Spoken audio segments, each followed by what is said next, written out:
Whether you're starting off a new account and you want to reach your first 1,000 followers, 10K, or even 100K on Instagram by the end of this year, then this video is for you.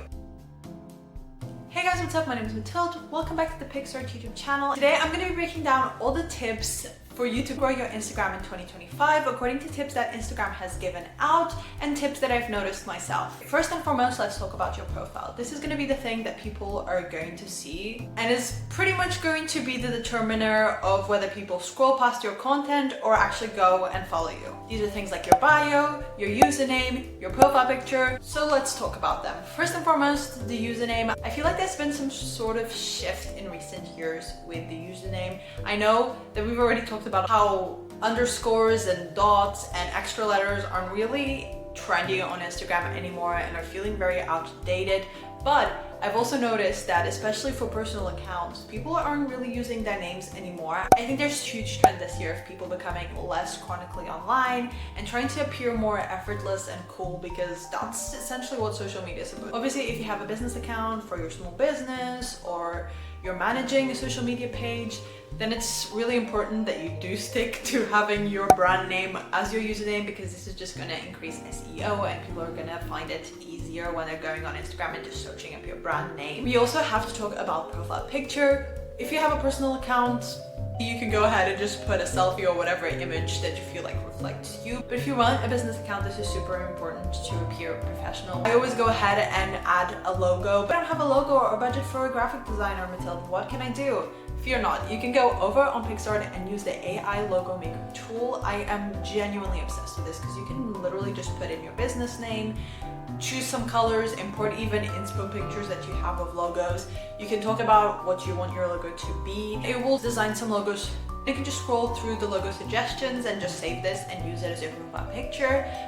Obviously, if you're a little bit more into the graphic design and you already have some experience, we have a lot of videos explaining how you can actually make a logo from scratch. But if you're really clueless about this and you don't have time to think about how can I do a very well-designed logo, you've got a business to focus on, then go ahead and just use this tool, because honestly, it comes up with some really great logos that I have been obsessed with using. Now let's talk about scheduling. How often should you post on Instagram? Generally, the guidance is to be rather frequent and active on Instagram, and obviously the more content you put out, the more chances you have to be boosted by the algorithm onto somebody else's page. But also, make sure that you're posting quality content rather than just spamming people. Personally, what I found that works best for my posting schedule is posting every other day. This means that I'm not spamming my followers with mediocre content every day, but it also means that I'm being rather frequent, just thinking more consciously about the things that I should post or not. I think it's super important. Instagram is really pushing Reels even more than last year, so make sure that you integrate Reels as much as you can onto your content. Personally, for me, what works best is focusing on Reels and then maybe once a week posting a carousel. This is great because if you're making a Reel for Instagram, you can also repurpose that and put it on Shorts and TikTok, and it just means less content for you to make. But really be aware of the content that you post that does well. So if, for example, you have a video that did really well showing Pinterest inspo, for example, I'm still on that nail example, and you're just showing like Pinterest inspo versus the nails that you actually did, that brings me on to my next point, which is creating series. Now, this is probably the easiest way to grow on social media. Creating series is just gonna be the perfect and honestly easiest way to grow.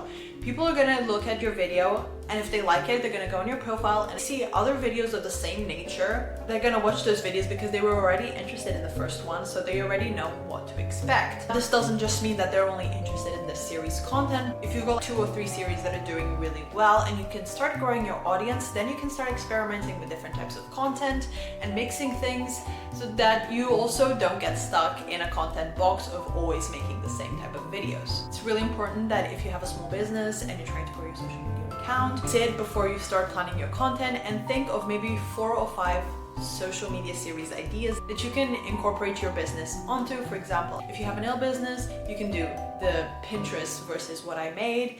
You can also take, for example, trending audios and do this song as nails.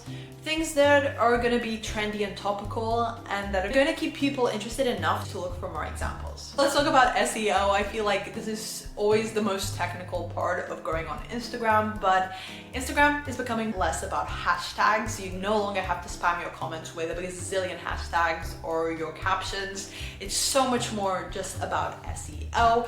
And when I say SEO, this is for search engine optimization. I feel like I talk about this in every single video here on Picsart, but this is going to be the words that you put in your caption. Instagram is basically going to take all of this, and from what you've written and obviously your video, and if you put any text on your video or your post, the Instagram algorithm is going to take that and be like, okay, your post is about this. The more words that you put in and the more clear that you are about what your video is about, the more accurate the algorithm is going to be, which is going to increase your interaction and boost your video even more. You can also still use hashtags. 2 or 3 is more than enough. Instagram has said to please stop spamming it. It's not gonna work beyond that. And the good thing about hashtags is that people can obviously click on a hashtag and search for a hashtag and a bunch of videos will come up. I always make sure to write my description, making sure that I have all the things that I would write usually as hashtags incorporated into a cohesive text on there, and then do maybe 2 or 3 hashtags that are very concise and relating to the video. It's also very important that if a hashtag is super spammed, like for example, FYP, to maybe not use that so much on your video and think of more niche hashtags that are still getting traction but aren't necessarily so broad, because that's not going to do anything for your post. Let's talk about interaction and how that affects your post. For example, if I'm going to post a video right now and right away in the first 5 minutes I'm going to get 5 likes but no comments, as opposed to me posting something right now and it's gonna get 2 likes maybe, but it's got 1 comment and 1 save. The video that has 1 save and 1 comment is actually gonna get boosted more. And that's because saving and commenting requires a little bit more active interaction, which notifies Instagram that people are interested in this post beyond just scrolling past it after a few seconds and double tapping it. Additionally, probably one of the best cases of interaction that you can get on Instagram is people copying your link, because this means that you're sending it on messages or airdropping it to people, and then are going to be taken to Instagram to either make an account or use their own account, which obviously is going to be a great advantage to Instagram. So they want to push content that's getting shared externally as well as internally. I've experimented with this a few times and I have honestly not really noticed anything. I feel like this is a little bit of pseudoscience where people are like, this is what tricks the algorithm. It doesn't hurt to try, but don't get caught up in these little things. They take so much energy, so you can just be focused on creating better content that aligns with your brand even more. Something that I have noticed is that you can no longer be a passive user of Instagram. If you're just coming on Instagram once a day or once every 2 days or even twice a week to post your content and then you're gonna bounce, Instagram is not gonna really think of you as an active Instagram user, so they're not gonna be boosting your content as much. So for this, I recommend just actively using this account, engaging with other people's posts, people similar to your niche. I find that before I post anything, I just go ahead and like a few posts, comments, maybe even go on my explore page and just see what's going on, send some messages, even post on stories. This really boosts my post, not only because it tells Instagram that I'm an active user, but also because interacting on other people's pages is gonna get those users and maybe even other people to go on your own page and interact with your content. And last but not least, the feed. I feel like there's so much back and forth between how your feed has to look on Instagram. I think we have definitely moved past the time where everything has to look equal. But what a lot of people don't understand is the casualness of Instagram. I'll give you an example.